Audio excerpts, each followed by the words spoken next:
하나님의 말씀은 사도행전 6장 1절에서 7절까지 말씀입니다. 제가 봉독해 드립니다. 그때 제자가 더 많아졌는데 헬라파 유대인들이 자기의 과부들이 매일 구제에 빠짐으로 히브리파 사람을 원망하니 열두 사도가 모든 제자를 불러 이르되 우리가 하나님 말씀을 제쳐놓고 접대를 삼는 것이 마땅치 아니하니 형제들아 너희 가운데 성령과 지혜가 충만하여 칭찬을 받는 사람 7을 택하라. 우리가 이 일을 그들에게 맡기고 우리는 오로지 기도하는 일과 말씀 사역에 힘쓰리라 하니 온 무리가 이 말을 기뻐하여 믿음과 성령이 충만한 사람 스데반과 또 필립과 브로고로와 니가노르와 디몬과 바메나와 유대의 교한 안디옥 사람 니골라를 택하여 사도들 앞에 세우니 사도들이 기도하고 그들에게 안수하니라. 같이 읽읍시다. 하나님의 말씀이 점점 왕성하여 예루살렘에 있는 제자의 수가 심히 많아지고 허다한 제사장의 무리도 이 도에 복종하니라. 아멘. 기도하고 하나님 말씀 듣겠습니다. 거룩하시고 자비로우신 하나님 아버지, 감사와 찬송과 존귀와 영광을 받으시기에 합당하신 주님께 찬양과 존귀와 영광을 올려드리옵나이다. 이 시간 특별히 하나님께서 우리에게 계시로 주시고 영감으로 기록하게 하셔 남겨주신 하나님의 말씀을 전하며 듣고자 합니다. 성령께서 우리 무리 가운데 임재하여 주시고 하나님의 거룩한 은혜로 충만하게 역사하여 주사 하나님의 진리의 말씀, 은혜의 말씀이 흥황케 되어지는 귀한 시간이 되어도록 주관하시며 역사하여 주옵소서. 하늘시 약하고 부족한 종 주의 말씀을 묵상하고 연구케 하셨사오니 이 말씀을 전하올 때에 성령의 말하게 하심을 따라 주의 거룩한 진리의 말씀에 담겨있는 도와 은혜와 진리들을 밝히 드러내게 하여 주옵소서. 그래서 우리 무리가 모두 이 말씀을 강론하올 때에 하나님의 거룩한 성령 안에서 말씀 안에 담겨있는 하나님을 아는 지식과 하나님의 영광을 배우게 하여 주옵시고 우리가 이 땅에서 믿는 자로서 마땅히 살아갈 삶의 방향과 하나님 방향을 분명히 알게 하여 주옵소서. 이 시간도 성령으로 말미암아 주관하시고 역사하사 하나님의 거룩한 진리의 말씀을 흥하게 하옵소서. 대저 하나님의 모든 말씀은 능치 못하심이 없사오니 그 능력의 말씀으로 우리 가운데 역사하사 우리의 마음을 새롭게 하시고 우리 가운데 큰 은혜로 역사하옵소서. 살아계시고 역사하시는 주 예수 그리스도의 이름으로 기도 올려드리옵나이다. 아멘. 특별히 오로지 기도하는 일과 말씀 사역에 힘쓰리라라는 그 말씀을 중심으로 같이 생각해 보겠습니다. 교리진술 같이 한번 읽어보겠습니다. 하나님께서는 교회가 하나님의 말씀을 제쳐놓고 접대를 일삼는 것을 마땅하게 여기지 않으시며 오직 기도하는 일과 말씀 사역에 힘쓰는 전무하는 본래의 직무를 감당하기를 원하십니다. 라는 그러한 내용입니다. 교회의 본래의 직무가 무엇인지 또 교회가 하는 일이 무엇인지를 명확히 드러내고 있습니다. 적용 진술입니다. 같이 읽어볼까요? 성도는 성령과 지혜가 충만하여 칭찬받는 사람으로서 교회의 일을 맡아 섬기며 교회가 오직 기도하는 일과 말씀 사역에 온전히 힘쓸 수 있도록 동역하는 사람입니다. 그래서 성도도 정말 교회가 해야 할 오직 기도하는 일과 말씀 사역에 온전히 힘쓰는 일에 동역하는 사람임을 표현해 주고 있습니다. 이 교리를 같이 한번 생각해 보겠습니다. 여러분, 교회의 우선적인 직무, 교회가 해야 할 가장 중요한 일이 무엇입니까? 하나님께서 교회를 예수 그리스도의 십자가의 핏값으로 세우신 그 목적이 뭘까요? 본질적인 목적이 무엇이고 그 이유가 도대체 무엇입니까? 오늘 그 내용을 같이 생각해 보고자 하는 것입니다. 우리는 초대교회 역사 속에서 오늘 본문에 나오는 가장 결정적인 전환점 중에 하나를 마주하고 있습니다. 당시 초대교회는 오순절 성령 강림 이후 2장에 놀라운 영적인 부흥과 수적인 성장을 경험했지요. 3,000명, 5,000명 수많은 무리들의 예수님의 제자들이 하나님의 성령 역사로 태어났습니다. 그러나 마귀는 사단은 교회가 성장하는 바로 그 순간에 교묘한 덫을 놓고 이 교회를 무너뜨리기 위해서 끈질기게 공격하는 모습이 보여지고 있습니다. 오늘 본문에 이르기까지 두 번의 이렇게 사단의 강력한 공격이 있었지요. 먼저는 외적인 핍박입니다. 마귀는 사단은 사두개인들과 유대인 관원들을 충동질하여 복음을 전하는 사도들을 붙잡지요. 그렇죠. 그들을 위협하고 예루살렘의 공권력을 힘으로 해가지고 예수를 전하는 것을 막 못하게 하려고 핍박하고 못하게 하지 않습니까? 정말 새롭게 태어난 참된 교회를 사정없이 억누르고 파괴하려는 애를 썼던 그러한 모습이 보여지고 4장과 5장에 등장하는 모습입니다. 뿐만 아니라 그러한 교회의 내적인 대적들도 있었습니다. 내적인 부패의 모습이죠. 마귀는 외적인 압박이 통하지 않자 아나니아와 삽비라의 부부의 마음에 탐욕과 거짓을 집어넣어 위선과 거짓으로 교회를 거룩함에서 타락시키고 부패하려고 만들었습니다. 바로 앞장에서 있던 사건이지 않습니까? 뿐만 아니라 오늘 본문에 보니까 세 번째로 내부적인 분열과 본질적인 교회 직무의 왜곡을 꾀하고 있는 모습을 보게 되어집니다. 마귀는 오늘 본문에서 이르러 구제에서 소외되고 다투는 특별히 헬라파 과부들의 원망을 통하여 사도들이 교회의 가장 우선적이고 절대적인 직무에서 스스로 돌아서게 하려고 교묘하게 획책하고 있습니다. 그것이 바로 1절 말씀. 1절 같이 한번 읽어볼까요? 같이 읽어봅시다. 그때 제자가 더 많아졌는데 헬라파 유대인들이 자기의 과부들이 매일의 구제에 빠짐으로 히브리파 사람을 원망하니 라고 이렇게 표현하고 있습니다. 이처럼 부흥과 성장이 주는 기쁨 뒤편에는 교회 하나됨을 깨뜨리고 사도들의 시선을 영적 본질적인 일에 정말 그에서 돌아서서 육신적인 일에 분산시키려는 마귀의 고도의 내부 전술이 도사리고 있었음을 보게 되어집니다. 오늘 본문을 살펴보면 헬라파 유대인들 과부들이 히브리파 유대인들 사이에 구제 문제를 인하여 서로 갈등을 일으키고 있는 것을 보게 됩니다. 공동체 내부에 초대교회 공동체 내부에 원망의 소리가 터져 나오고 있지요. 이 원망은 단순한 먹거리의 불평이 아니었습니다. 많은 사람들이요 자기 자산을 다 팔아 교회를 가져오니까 그것을 가난한 사람에 나누어줘야 되잖아요. 그 일에 있어서 서로 어떤 사람은 더 많이 가지고 어떤 사람은 적게 가지니까 그래서 불평과 원망이 막 나오는 것입니다. 그래서 사도들에게 와서 이렇게 사도들을 막 이렇게 원망하고 불평하며 사도들로 하여금 개입하여서 이걸 해달라고 말하는 것이죠. 사도들의 손과 발을 그러한 행정 실무에 묶어두어 영적 공급을 차단하려는 그러한 영적인 올무의 모습을 보여줘. 이때 사도들은 어떻게 반응합니까? 세상의 경영학적인 관점이나 인간의 합리성을 따랐다면 그들은 교회의 분열을 막고 당장 사태를 수습하기 위해서 구체적인 실무 현장으로 뛰어들어서 행정력을 동원하고 문제를 직접 조율하고 나섰을 것입니다. 그것이 훨씬 사람들의 눈에 보이고 현실적이고 적극적인 그러한 초대교회 목회적인 해결책처럼 보이기 때문입니다. 그러나 사도들은 단호하게 선언합니다. 2절과 4절을 같이 한번 읽어보겠습니다. 같이 소리내 읽어봅시다. 12사도가 모든 제자를 불러 이르되 우리가 하나님의 말씀을 제쳐놓고 접대를 일삼는 것이 마땅하지 아니한 4절입니다. 우리는 오로지 기도하는 일과 말씀 사역에 힘쓰리라 하니.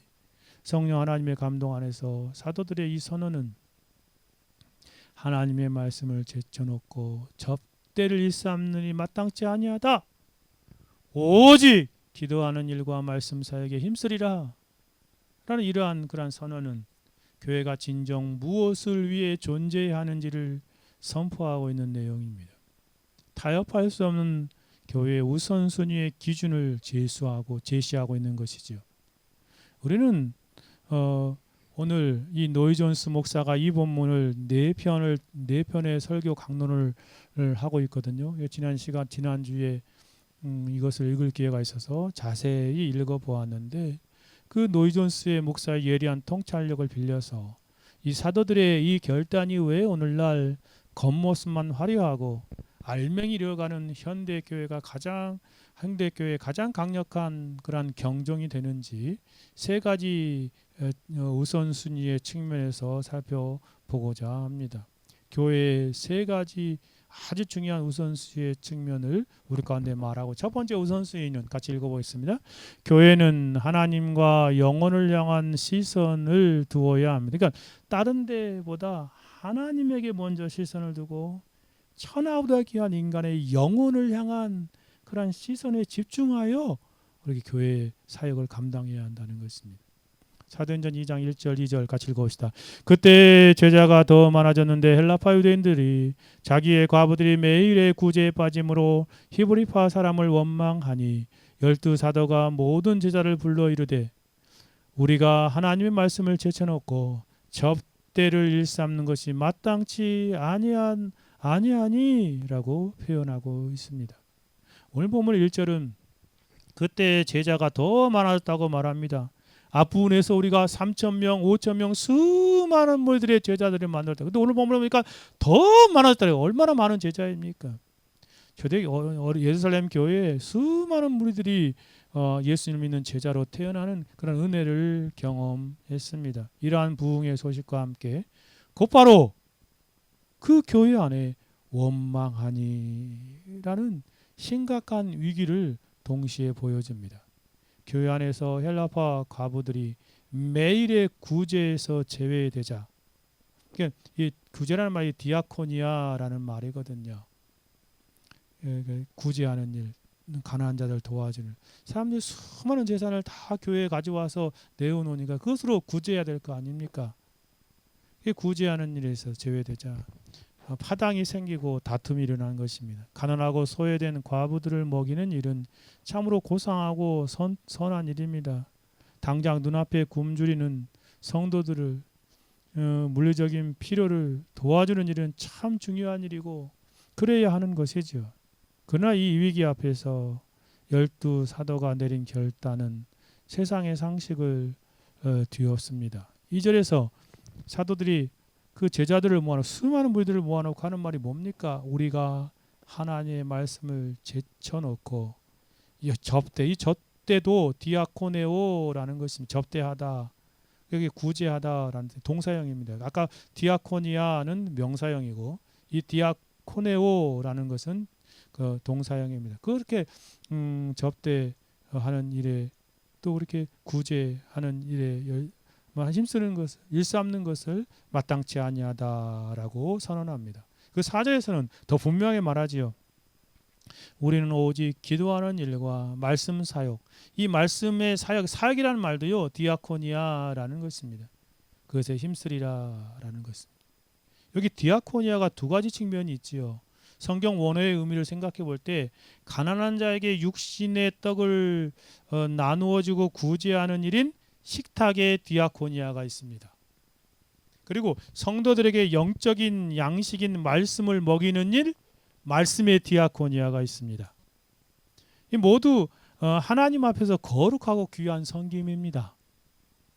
사도들은 구제와 접대 자체가 하찮다고 깎아내린 것이 아닙니다. 교회가 해야 할 일입니다. 자신들에게 맡겨진 본문의 우선순위가 식탁의 디아코니아가 아니라 말씀의 디아코니아, 말씀의 섬김에 있었음을 명확히 구별하고 알려주는 그러한 선언이었다라고 말할 수 있습니다.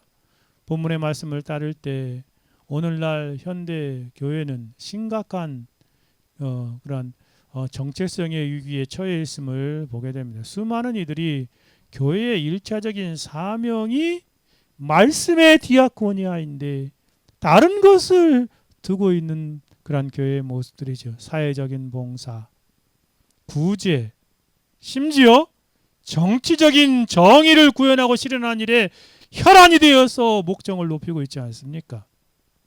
혹은 세상의 고통을 해결해야 하는 박애주의적인 활동에 있다라고 그렇게 주장합니다.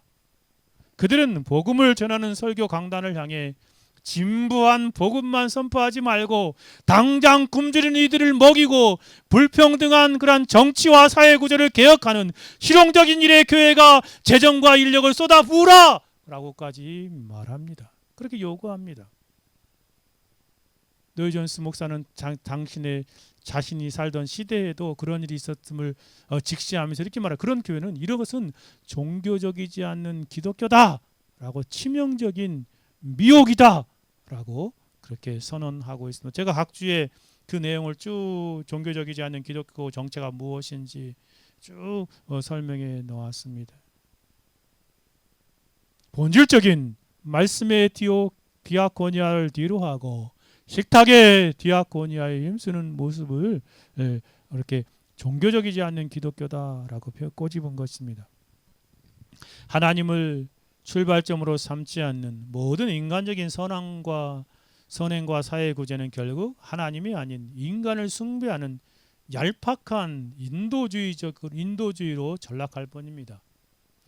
사도행전의 사도들은 당장 눈앞에 닥친 거친 그러한 요구 앞에서도 철저히 하나님 중심, 영혼 중심의 절대적인 우선순위를 붙잡고 있습니다. 교회가 해야 할 일입니다.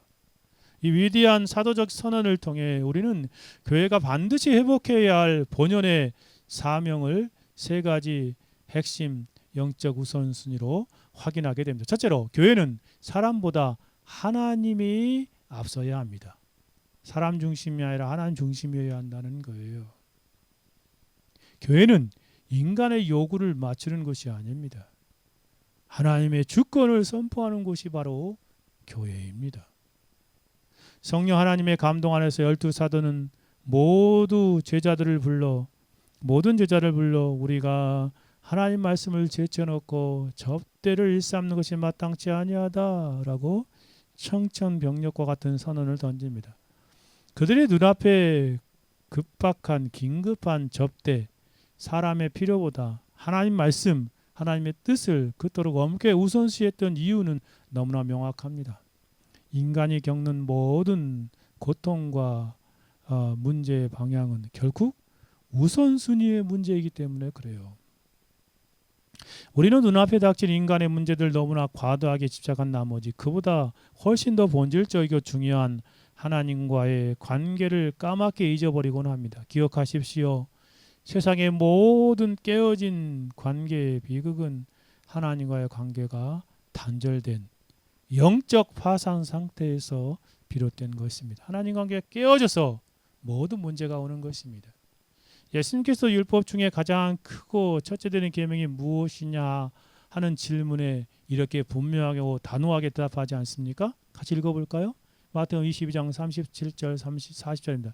예수께서 이르시되 내 마음을 다하고 목숨을 다하고 뜻을 다하여 주 너희 하나님을 사랑하셔서 이것이 크고 첫째 되는 계명이요 둘째는 이것이니 내 이웃을 내 자신과 같이 사랑하셨으니 이 두 계명이 온 율법과 선지자의 강령. 예수님 뭐라고 말씀하세요? 첫째가 뭐라고요? 하나님을 사랑하라. 그러니까 가장 중요한 것이 하나님을 사랑하는 일이에요. 이웃을 사랑하는 것도 반드시 해야 됩니다. 그러나 먼저가 첫째 되는 계명이 하나님을 사랑하라는 사실을 잊지 마십시오. 존 칼빈은 오늘 이 사도행전 본문을 주석하면서 사도들이 결코 구제 자체를 구제하고 섬기는 그런 자체를 폄하한 식탁의 코이노니아를 폄하한 것이 아님을 분명히 하면서도 하나님을 향한 예배와 말씀이 인간의 구제보다 사회적인 봉사보다 정치적인 참여보다 언제나 앞서야 함을 다음과 같이 선포합니다. 우리는 가난한 자들을 돌보는 일이 얼마나 신성한 일인지 잘 알고 있습니다. 그러나 사도들이 복음 전파를 그 무엇보다 다 앞세울 때 우리는 이 세상이 이보다 하나님을 더 기쁘게 하는 순종은 없다는 결론을 내리게 됩니다. 복음 전파가 하나님이 가장 기뻐하는 그러한 순종이다라는 것입니다. 만약 교회가 이 순서를 뒤바꾼다면 그것은 인간의 타락한 본성의 영적 사악함, 프라비타스라는 단어를 씁니다. 뒤틀림, 사악함에서 나온 비극일 것입니다. 사단의 전술 전략이라는 것이죠.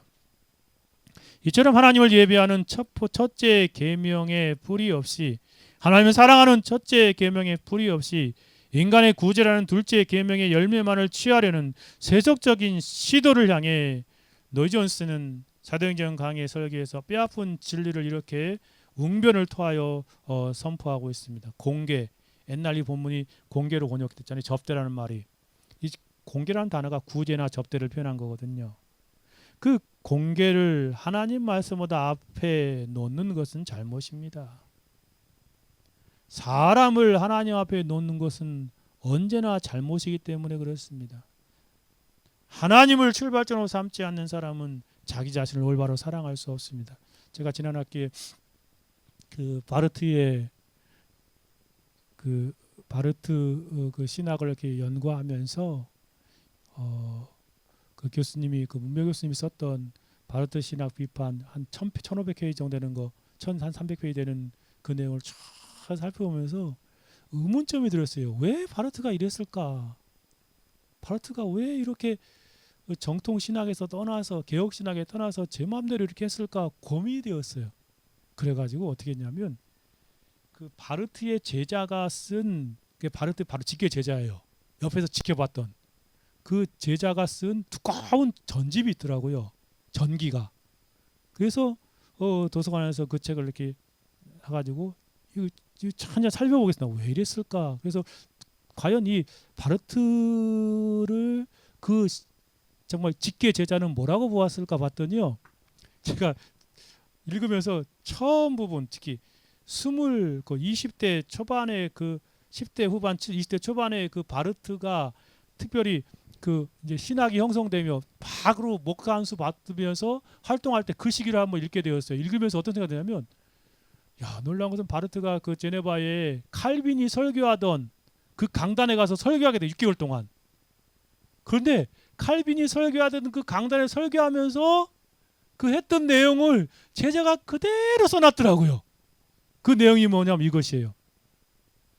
내가 칼빈의 강단에서 설교하는데 그 사람의 관점은 뭐냐면 자신은 그 사람의 일에 더 우선시 관점을 갖는 것을 쭉 기록하고 있더라고요. 그러면서 칼빈의 그러한 칼빈의 칼빈이 이것을 보았다면 어땠을까? 좀 다르게 나를 다르게 보았겠지. 그런 말도 써놔요. 이게 바르트가 했다는 거예요. 그게 자신이 칼빈을 잘 가르친다고 그렇게 가장 잘 가르친 사람이라고 말했지만 결국 시작부터 칼빈의 강단에서 설교하면서부터 칼빈이 고개를 갸우뚱할 만한 그러한 내용들을 자기가 가르치고 있음을 그렇게 진술하고 있더라고요. 그러면서 초대교회 칼게톤 신경의 그러한 하나님 중심의 모습에서 인간 중심으로 이렇게 흘러가는 모습을 교묘하게 표현하는 것이, 야, 그렇구나. 이 사람이 처음 시작할 때 관점부터 하나님으로부터 시작하지 아니하고 사람의 일부터 시작했기 때문에 결국 이럴 수밖에 없겠구나. 그런 생각을 많이 하게 되었습니다. 그게 출발점이 중요해요. 신앙을 가지고 신학을 하던 중요한 건 하나님을 출발점으로 삼지 않는 사람은 자기 자신을 올바로 사랑할 수 없다는 이 진리를 잘 알아야 합니다. 세상의 모든 도덕적인 붕괴와 사회적인 갈등, 전체적인 방목은 근본적으로 인간이 스스로 하나님 자리에 올라섰기 때문에 발생한 결과이지 않습니까? 영적 뿌리가 썩어 시들어가는 나무에 잎사귀 몇 개를 닦아주고 겉으로 보이는 현상, 사람의 문제만 가지고 뭐 씨름하고 그런다고 할지라도 거기다가 물감을 잘 아름답게 칠해주는 그런 복지 같은 역할을 한다 할지라도 그 생명을 살릴 수 없는 걸. 하나님과 관계가 깨어진 인간들, 그 인간들에게 백날 구제와 도덕적 훈계를 늘어놓는 것은 말기암 환자에게 종양을 도려내지 않고 진통제만 쥐어주며 잘 될 것이다 라고 속이는 무책임한 처방에 불과한 것이라고 말할 수 있습니다. 교회는 사람의 비유를 마치기 전에 1차적으로 하나님을 예배하고 그분의 절대적인 주권과 말씀을 선포하는 곳임을 우리는 깊이 이해해야 하는 것입니다. 제가 안타까운 것은 정말 오늘날 한국교회 이러한 정치적인 상황 가운데에서 많은 사람들이 교회의 본래 직분을 잊어버리고 사람의 문제들을 해결하고 하려는 그런 어리석음에 빠져 있는 모습을 볼 때 정말 안타깝습니다. 둘째는 교회에는 육적인 떡이나 떡보다 영혼의 생명이 앞서야 하는 것입니다. 즉 교회는 썩어 없어질 육신을 위로하는 대피소가 아니라 천하보다 귀한 영혼을 살리는 구명선입니다. 본문에서 헬라파 유대인들이 매일 떡과 구제가 끊어진 것에 분노했습니다.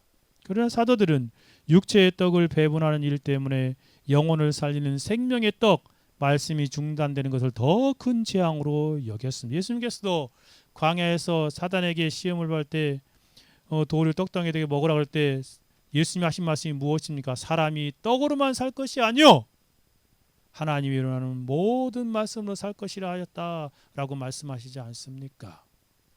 또한 무리들을 향해 분명히 예수님이 경고하십니다. 삼가 모든 탄식을 물리치라. 사람의 생명이 그 소유에 넉넉한 데 있지 아니하리라 말씀하십니다. 칼빈은 사도들의 직무의 한계를 선언하며 복음 전파에 전무하고자 했던 중심을 주석을 통해서 생생하게 이렇게 설명하고 있습니다. 사도들이 가난한 자들을 돌보느라 하나님 말씀을 버려두는 것이 옳지 않다고 선언한 것은 말씀 사역이라는 인간의 전 생애를 다 바쳐 헌신해도 부족할 만큼 막중한 일이기 때문에 그렇습니다. 복음의 영적인 가치를 깨닫지 못하고 사도들의 육적인 떡을 떼는 일에만 붙잡아 두려는 것은 사단이 마귀가 교회의 신성한 선물을 빼앗아 가기 위해 정밀하게 꾸민 교묘한 책략입니다 라고 그렇게 표현합니다. 현대인들은 육체의 필요, 경제적인 풍요, 안락함이 채워지면 모든 문제가 해결될 것이라는 믿는 유물론적 착각 속에 살아갑니다. 그러나 이에 대해 노이 존스 목사도 이렇게 통탄하며 외치고 있습니다. 사람들에게 몸만 있다고 말하는 것은 모욕입니다. 사람이 동물에 불과하다고 말하는 것은 정말 모욕입니다. 그렇지 않습니까? 사람은 몸보다 더 중요한 영혼이 있습니다. 이처럼 인간의 가장 큰 필요이자 최고의 필요는 하나님 말씀을 듣는 것으로서 그 필요를 채워줄 수 있는 곳은 바로 교회뿐입니다. 어디서 영혼의 양식을 채워받을 수 있습니까? 그러면서 제가 여기 인용 안 했지만 노이 존스가 진짜 가장 큰 재앙은 아모스 선지자가 잘 말했다고 하는 것이 말입니다. 물이 없어 기갈함이 아니요 양식이 없어 굶주림이 아니라 하나님 말씀이 없는 기갈과 굶주림이다 라고 하나님 말씀이 없어서 망한다 라고 그렇게 표현하고 있습니다. 정말 그렇지 않습니까? 가장 큰 재앙은요 이 시대에 물이 없는 것 양식이 없는 것이 아니라는 거예요. 하나님 말씀이 없는 기갈 하나님 말씀이 없는 굶주림이 영혼을 살릴 수 없기 때문에 이 시대에 큰 문제라는 것입니다. 교회가 하는 그 일이 무엇입니까? 그 말씀을 전하는 것 아니에요. 정치적인 선동하는 것이 교회 아닙니다. 구제하는 것 그것도 해야 되지만 그것이 교회가 아니라는 것이에요. 하나님 말씀을 선포하려고 하나님께서 교회를 세우신 것입니다. 영혼을 살리는 일이지요. 인간에게 진정으로 필요한 것은 잠시 육체를 불리는 떡이 아니라 영혼을 살리는 생명의 양식입니다. 침몰하고 있는 타이타닉호에서 승객들에게 호화로운 음식을 제공하고 갑판을 아름답게 꾸미는 일이 무슨 소용이겠습니까? 당장 구명 보트를 태워 영혼을 살리는 것이 중요하지 않겠습니까? 그게 바로 교회의 일이고 말씀을 통해서 교회해야 할 일이라는 것입니다. 교회가 세상 복지기관을 흉내내며 육신의 요구에만 반응하려면 하느라 천하보다 귀한 한 영혼을 살리는 복음 설교를 소홀히 한다면 그것은 교회의 존재 이유를 스스로 부정하는 짓입니다. 또 한 가지 이 부분에 생각할 수 있는 것은 일시적인 시간보다 영원한 내세를 앞세워야 합니다. 그렇습니다. 일시적인 시간보다 영원한 내세가 앞서야 해요. 교회는 유한한 이 땅의 안락을 도모하는 단체가 아니라 영원한 하늘의 심판과 영광을 준비하는 그런 통로인 것입니다. 매일의 구제는 오늘 하루를 연명하게 하는 이 땅의 일입니다. 그러나 말씀 사역은 영원한 천국과 지옥을 가르는 생사의 결단의 일입니다. 사도들은 썩어 없어질 이 땅의 시간보다 영원한 영광의 시선을 고정했습니다. 성령의 감동 안에서 사도 바울은 골로새 성도들에게 선포하지 않습니까? 골로새 3장 1절 2절 같이 한번 읽어봅시다. 그러므로 너희가 그리스도와 함께 다시 살리심을 받았으면 위의 것을 찾으라. 거기는 그리스도께서 하나님 우편에 앉아 계시니라. 위의 것을 생각하고 땅의 것을 생각하지 말라. 여러분 보십시오. 여기 위의 것을 생각하라고 그랬죠. 그런데 위의 걸 찾으라 생각. 그런데 뭐라고요? 땅의 것 생각하지 말라. 또한 성경의 감동 안에서 야고보는 인간의 생명의 유한성을 선언합니다. 내일 일을 너희가 알지 못하는도다. 너희 생명이 무엇이냐? 너희는 잠깐 보이다가 없어진 이 생명은 뭘까? 육적인 생명이잖아요. 칼빈은 주석의 결론부에서 사도들이 말씀과 더불어 기도에 힘쓰는 전무하겠다는 선언한 이유가 바로 이 영원한 내세의 승리, 하늘의 복을 구하기 위함이었음을 강하게 논증합니다. 이렇게 표현합니다. 사도들이 오직 기도하는 일과 말씀 사역에 온 삶을 묶어두겠다고 선포한 이유를 보십시오. 인간이 땅에서 아무리 부지런히 씨를 뿌리고 물을 주며 사회를 개선하려고 할지라도 하늘로부터 하나님의 영원한 복과 신령한 은혜가 내리지 않는다면 인간의 모든 수고는 완전히 헛된 수고가 되기 때문입니다. 교회는 이 땅의 임시방편이 아니라 영원한 하늘의 공급을 구하는 곳입니다. 정말 그렇습니다. 노존스 목사 역시 우리에게 두렵고 떨리는 사실을 상기시켜 줍니다. 시간을 영혼 앞에 두는 태도입니다. 제 말을 들어보십시오. 마지막 날이 다가오고 있습니다. 복지국가, 국민건강보험제도, 기적의 명약을 마련해도 현상적으로 볼 때는 진보하고 있는 것 같아도 인간은 여전히 죽음을 맞이합니다. 그렇습니다. 교회는 이 땅의 일시적인 환경 개선을 위해 세워진 NGO 단체가 아닙니다.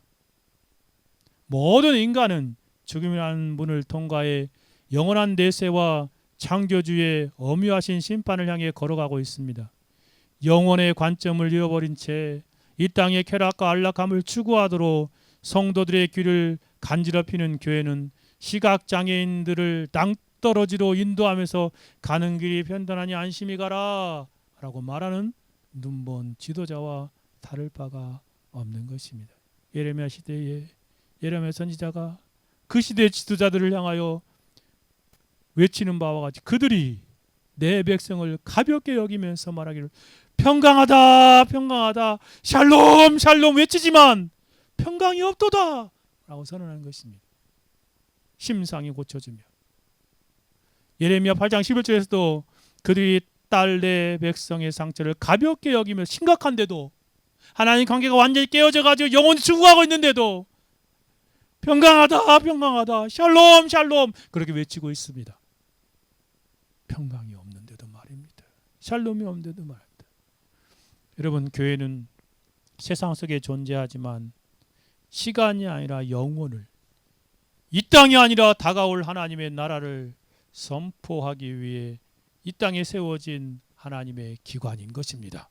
그러니 무엇을 해야 하겠습니까? 사도들의 외침처럼 하나님의 말씀을 중심으로 하나님 중심, 영혼 중심으로 주의 거룩한 진리를 선포해야 마땅하지 않겠습니까? 우리 교회가 그런 교회가 되도록 기도해 주십시오.